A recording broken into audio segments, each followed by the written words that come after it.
रात राधा कृष्ण की भक्ति में डूबना चाहता हूँ, परंतु पत्नी भगवान को मानती तो है पर संसार से बहुत ज्यादा मोह है। ज्यादा भक्ति करने की कोशिश करता हूँ तो बोलती है शादी ही क्यों की।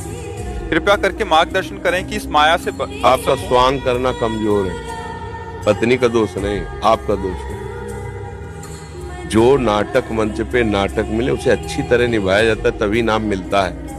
क्या अभिनेता है यार, क्या अभिनय किया। कहा जाता है ना, अभिनय, तुम्हें अभिनय मिला है पति का, तुम अपने पति के अभिनय से कमजोर मत बनो।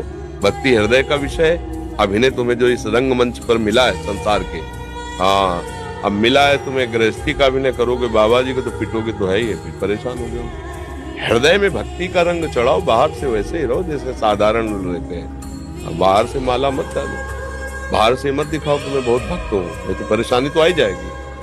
सबको लगना चाहिए साधारण आदमी अंदर से राधा राधा।